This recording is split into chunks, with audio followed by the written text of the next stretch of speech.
Bonjour à tous, ici Guillaume Negri. Dans cette vidéo, on va parler de quelque chose de fondamental, le corps éthérique et la mémoire de l'eau. Vous allez me dire, quel est le lien entre ces deux éléments? Eh bien, c'est ce qu'on va voir dans cette vidéo. Dans un premier temps, vous devez savoir que le corps éthérique est géré par un chakra. Globalement, on a 7 chakras principaux sur la colonne vertébrale, sur ce qu'on appelle l'axe principal, qu'on appelle également Sushumna.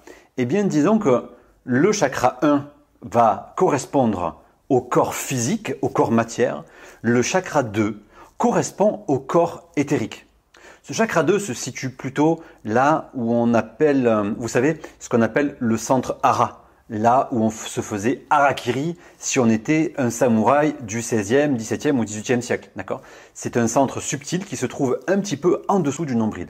Eh bien, c'est ce centre-là qui gère le corps éthérique. Maintenant, qu'est-ce que le corps éthérique? En réalité, le corps éthérique est une forme subtile de la matière qui colle votre corps de lumière, ou autrement dit, votre corps astral, dans le corps physique. C'est-à-dire que vous êtes collé, fixé dans le corps physique grâce à ce corps éthérique. En réalité, il va donc servir de pont entre le monde physique et le monde astral. Et en fait, ce qui va se passer, c'est que quand vous êtes dans votre corps physique, quand vous observez le monde éthérique, eh bien, vous observez plutôt quelque chose de subtil. C'est un état de la matière. C'est comme une fumée bleutée qui va, eh bien, si vous voulez, entourer les êtres vivants. Inversement, si vous êtes dans votre corps astral, eh bien, ça va plutôt ressembler à de la boue, à de la colle. C'est-à-dire que c'est une matière qui va se retrouver en dessous du corps astral. En réalité, le corps éthérique est une véritable interface de connexion programmable. C'est-à-dire que ce corps éthérique, généralement, va se développer, va se maturer dans les premières années de notre vie et il va contenir toutes les mémoires conscientes et inconscientes de notre enfance. Et ainsi, cela va déterminer notre structure émotionnelle une fois adulte. Le corps éthérique est également très parasitable. En réalité, sur ce corps-là, qui va du coup entourer votre corps physique, eh bien, on va retrouver par exemple des poulpes, des miasmes, des entités végétales, des entités animales, des défunts. Ce corps peut être facilement perturbable en fonction également des lieux dans lesquels vous rentrez, mais également des personnes que vous pouvez côtoyer, des émotions que vous allez vivre. En réalité, ce corps, eh bien, vous allez pouvoir le dissoudre et le nettoyer. Le règne minéral correspond au plan physique, le chakra 1. Le règne végétal correspond au plan éthérique, le chakra 2. Et donc le plan éthérique sert à communiquer, à échanger. C'est-à-dire que le végétal a un corps physique et il peut communiquer. Aujourd'hui, c'est prouvé en réalité que eh bien, les arbres d'une même forêt peuvent échanger de l'information entre eux.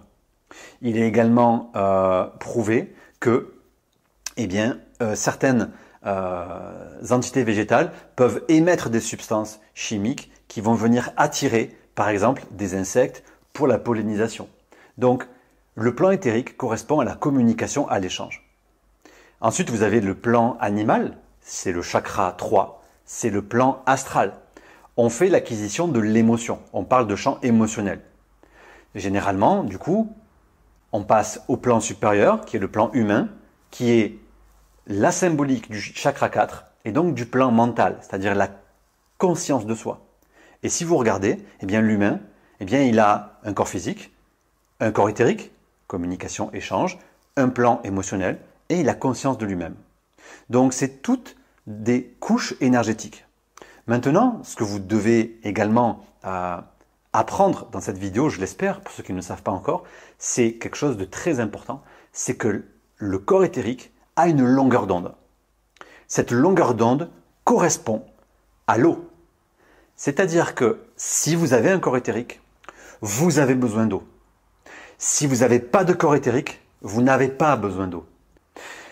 Vu que maintenant vous comprenez que la longueur d'onde de l'eau, c'est la longueur d'onde du corps éthérique, vous comprenez pourquoi on peut informer de l'eau, on peut rentrer de l'information dans cette eau pour travailler, eh bien, par exemple, en biorésonance multidimensionnelle. J'ai d'ailleurs préparé une vidéo dans la description qui vous explique comment on crée de l'eau informée, comment on programme de l'eau et comment on peut lui donner différentes tâches de travail, que ce soit curative, que ce soit préventive. On peut travailler aussi sur l'évolution spirituelle en programmant son eau. C'est quelque chose vraiment de très important à comprendre. Vous qui m'écoutez à travers votre écran, si vous n'aviez pas de corps éthérique, vous ne pourriez pas communiquer. Et également pour moi. Ce corps permet l'échange d'informations en réalité. Pour en savoir plus, cliquez en dessous, vous pouvez vous abonner, partager la vidéo, c'est toujours un grand plaisir pour moi que vous souteniez mon travail. Vous pouvez mettre un petit like si ce genre de contenu vous plaît. Et moi je vous dis à très vite dans la prochaine vidéo.